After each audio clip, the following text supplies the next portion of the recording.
آج اس مسلمان نوجوان کے ہاتھ میں تاش کے پتے بھی ہیں، کیرم بورڈ بھی ہے، اور وہ نائٹ کلبوں میں چیس اور چوسر بھی کھیل رہا ہے، شطرنج کا بازی کر بھی ہے، جو اور سٹے کے نمبر بھی بانٹ رہا ہے۔ آئی پی ایل کھیل ہو تو کتنے لاکھوں کروڑوں کا سٹا ہے، اور اگر کوئی الیکشن ہو تو اس الیکشن میں سٹا ہے۔ حالانکہ ایک اہل ایمان کو تو یہ کہنا چاہیے تھا کہ 1450 برس پہلے اللہ رب العزت نے مجھے اس سے بچایا ہے، میں انہیں ہاتھ نہیں لگا سکتا ہوں۔ کاش مسلمان گلیوں اور محلوں میں شرابیں نہ پی جا رہی ہوتی۔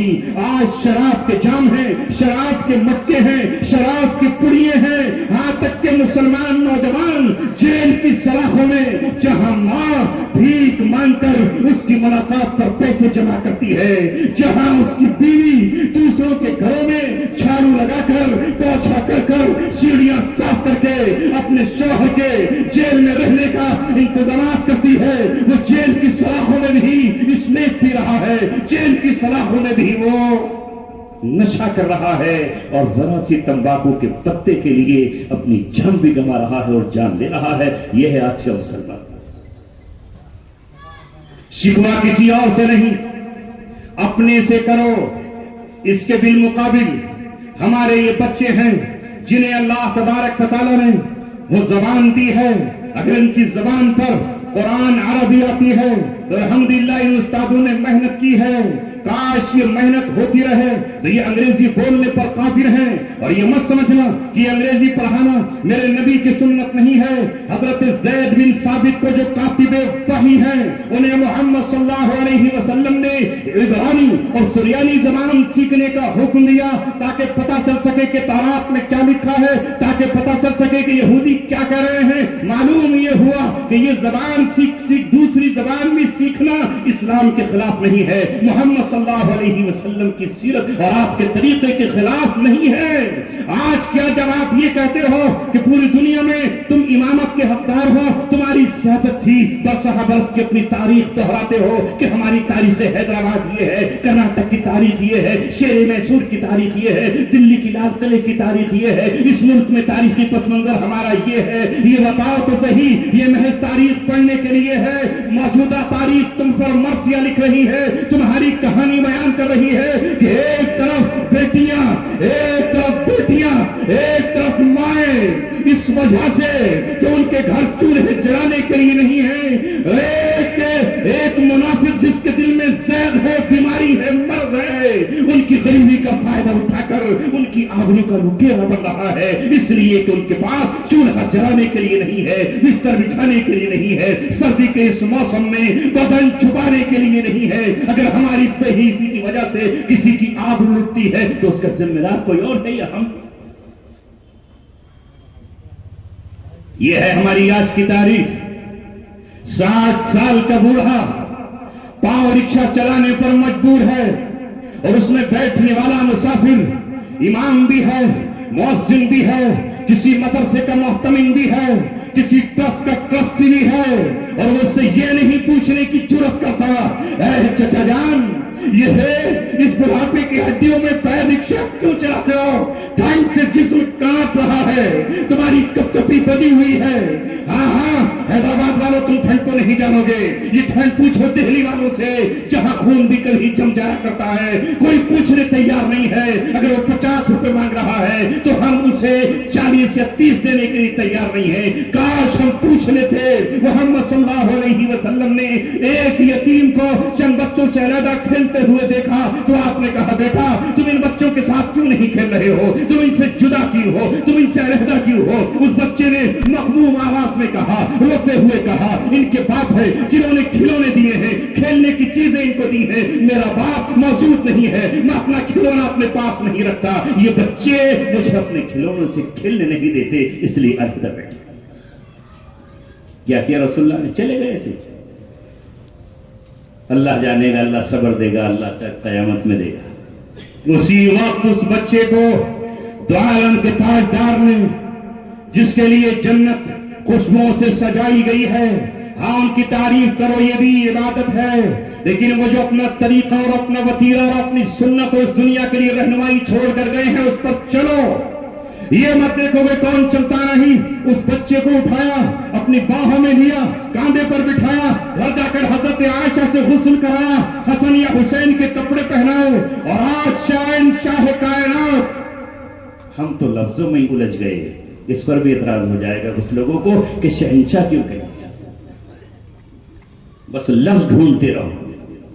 کوئی کہے گا کہ رسول اللہ کی وفات تم نے کیوں کہہ دیا، انتقال کیوں کہہ دیا؟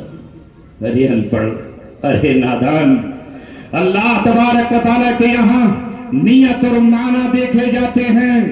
اللہ تبارک و تعالیٰ واقف ہے نیتوں سے، الفاظ نکل بھی گئے تو کوئی حرج نہیں۔ خوشی میں اللہ کے رسول نے فرمایا کہ جب کوئی بندہ توبہ کرتا ہے اور اللہ تبارک و تعالیٰ کو اس پر اتنا پیار آتا ہے کہ جیسے کوئی آدمی جنگل میں تنہا ہو، اکیلا ہو، اونٹ پر اس کا سارا ساز و سامان ہو، وہ آرام کرنے پیڑ کے نیچے لیٹا ہو اور بعد میں اس کا اونٹ غائب ہو، وہ سوچ رہا ہو موت کے سوا کچھ اور نہیں ہے، یکایک اس کے سامنے اس کا اونٹ آ جائے تو فرط مسرت میں خوشی میں وہ کہہ دے واہ میرے بندے تو نے کیا فضل کیا، اللہ کو بندہ کہہ بیٹھا، اللہ نے تو نہیں کہا کہ شرک ہو گیا۔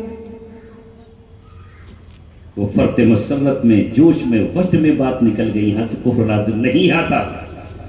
ہمارا تو حال یہ ہے کہ ہم ناپ رہے ہیں، کہیں ٹوپیوں کو، کہیں کرتوں کو، کہیں جوتیوں کو، کہیں چپلوں کو، یہ چھوڑ دو۔ امت جس حال سے اس وقت گزر رہی ہے اس کا مداوع کرو۔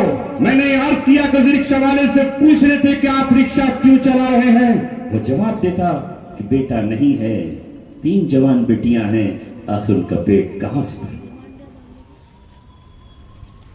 نہیں ہمارے پاس پیسہ ہے لیکن پیسہ دیکھنا ہو تو شادیوں پر دیکھو، نوجوان بچوں کو ہوٹلوں پر دیکھو، ایک چائے پینے کے لیے کہاں کہاں تک نہیں جاتے۔ یہ چائے تیری ماں تجھے پلا سکتی ہے، تیری بیوی تجھے دے سکتی ہے، تو یہ چائے پینے کے لیے 4 مینار پر جاتا ہے اور وہاں جا کر سوچتا ہے کہ میں نے دنیا کا بڑا عجیب کارنامہ انجام دے دیا ہے۔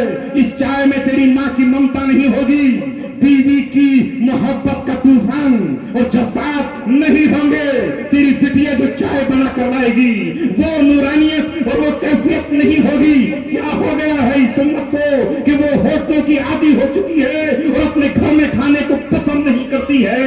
ہائے کل وہ دن تھا جب ماں کے ہاتھ کی روٹی اور روٹی کے ساتھ دودھ کے قطروں کے ساتھ ہمارے اندر غیرت پیدا کرتی تھی، حیا پیدا کرتی تھی، جذبات پیدا کرتی تھی، خودداری پیدا کرتی تھی اور وفاداری پیدا کیا کرتی تھی۔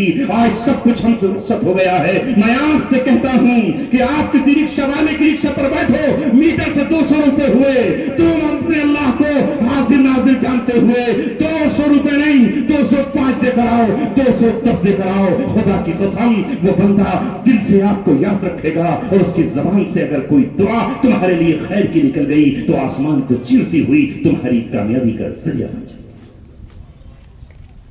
یہ انقلاب برپا کرو، حکومتوں کے چکر میں مت پڑو۔ آپ بھی حکومت کس کی ہے اور کس کی نہیں آ رہی، کون لائے گا کون نہیں لائے گا۔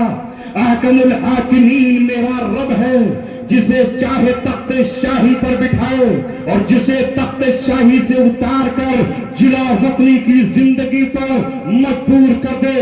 یہ رات دن تم قرآن کی آیت میں پڑھتے ہو قل اللہم مالک الملک تؤتی الملک من تشاء وتنزع الملک ممن تشاء وتعز من تشاء وتذل من تشاء۔